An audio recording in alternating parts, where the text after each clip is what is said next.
The names of the days of the week as you know them today are a legacy partly left by the ancient Romans and later complemented by religious tradition. But what is behind these names? Have weeks always been 7 days since civilization began? Discover this and more below.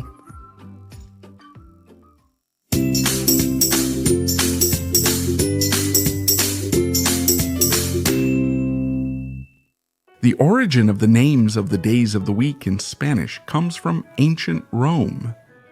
It was the Romans who decided to copy the system of forming a 7-day week from the Hellenic civilization.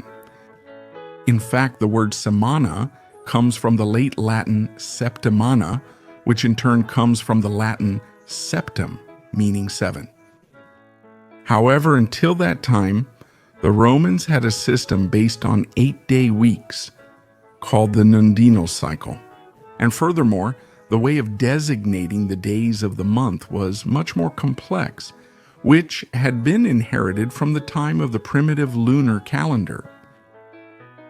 The Greeks had named their days according to the celestial bodies, which in turn had been named after their deities. Thus, the Greek week consisted of Sun, Moon, Ares, Hermes, Zeus, Aphrodite, and Kronos himself, a list that the Romans adopted as Sun, Moon, Mars, Mercury, Jupiter, Venus, and Saturn. Now let's look at each one of them. Sunday was considered the first day of the week and was named by the Romans as Dies Solis, the day of the sun. This association still exists today in other languages, such as English or German, among other languages, mainly Germanic ones. On March 7th, 321, Emperor Constantinos I the Great decreed that the current day of the sun, Sunday, would be observed as the mandatory civil day of rest. It is believed that this attribution was given because he was the first emperor to fully and definitively authorize the Christian faith. In the Roman Empire, he wanted to give Christianity a place as the predominant religion in Roman society. From here, the designation of this day as Dies Dominicus, or the Day of the Lord, began, which would later become known as Dominicum, and later on it would become Domenico, then into Domenico, then Domingo, and finally in Castilian it would evolve into Domingo. The second day of the week was named by the Romans as Dies Lunae, the day of the moon, in dedication to the goddess Luna, who was the Roman counterpart of the Greek goddess Selene, and at the same time, as the designation of our only natural satellite, Luna was represented as an aspect of the Roman triple goddess, or Diva Triformis, along with Diana and Proserpina. And considered a fundamental deity for agriculture, she was often depicted in a chariot pulled by horses or oxen. Luna was also traditionally accepted as the personification of the lunar star on Earth and had her own temple on the Aventine Hill in the ancient city of Rome.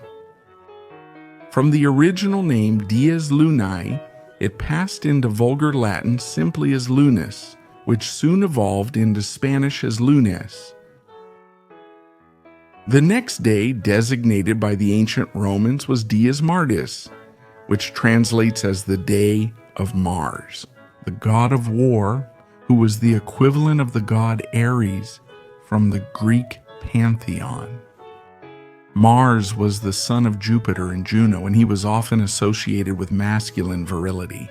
He was also the god of military forces, and was known, according to mythology, for having violated the king. As Sylvia, who gave birth to the twins Romulus and Remus, who founded Rome, Mars is the only Roman god who was worshipped.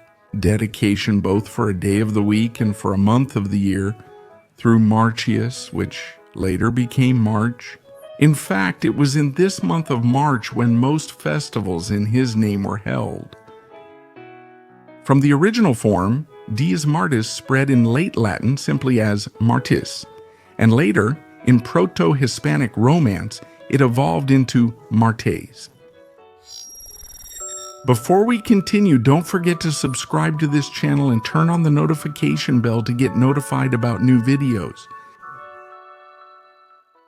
After Dies Martis came Dies Mercuri, or Mercury's Day. He was a Roman god, son of Jupiter and Maia. His name is associated with the Latin root merx, which means merchandise, and he was the god of financial gain, commerce, messaging, communication, and, interestingly, of thieves and trickery. He was also associated as the god who guided souls to the underworld. Mercury had his own temple in the Circus Maximus of the ancient city of Rome, and he was the equivalent of the god Hermes in Greek mythology.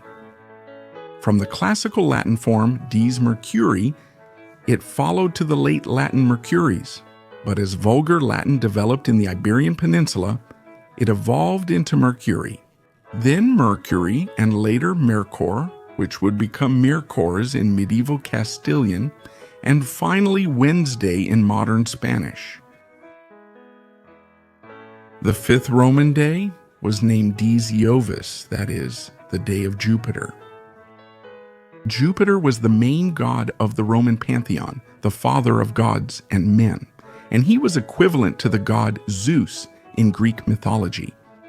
He was the son of Saturn and Ops, and together with his sister and wife Juno and his daughter Minerva, he formed the so-called Capitoline Triad, which were the supreme Roman deities. From the classical Latin Dies Iovis comes the form Dies Jovis, and then it passed into vulgar Latin simply as Jovis, which then led to the diphthongization Juevis, and finally evolved into the modern Spanish word Jueves. The next day was Dies Veneris, which means the day dedicated to Venus, the goddess of beauty and love. Venus was the counterpart of the Greek goddess Aphrodite, and she was also worshipped as the goddess of fertility and prosperity. It was said that Venus was the ancestor of all men through her son Aeneas, and her origin was later attributed in her connection with Aphrodite to her birth in her adult form from the foam of the sea. From the Latin Dies Veneris, the word dies was later dropped, as in the previous cases, even though this feature was preserved in other languages. Romances like Venerdì in Italian, Vendredi in French, or Divendri in Catalan. Since Veneris is a pro-paroxytone word, the pronunciation of the second E gradually weakened over time until it disappeared completely, a feature that is still preserved in Galician as Vendris. However, for Spanish speakers in the Middle Ages, it became easier to pronounce by switching the consonants, changing it to Vernez, and finally diphthongizing it. Friday as you know it today? The last day of the Roman week was originally named as Saturni, or the day dedicated to Saturn, which, just like Sunday, is still preserved in other languages, such as in English, Saturday. Saturn was the god of time, generation, abundance, and agriculture, and his Greek counterpart was Kronos. However, once again, it was because of religion that this day changed its name to the biblical Latin Sabbatum, coming from the Greek Sabbaton, which derived from the Hebrew Shabbat, meaning day of rest. From Latin Sabbatum, it passed into vulgar Latin as Sabbato, and finally Sabado in Spanish, thus completing the naming of the 7 days of the week. And that's all for today. If you liked this video, don't forget to give it a like and subscribe to this channel. I also invite you to turn on the notification bell so you'll know when there's a new video. See you soon.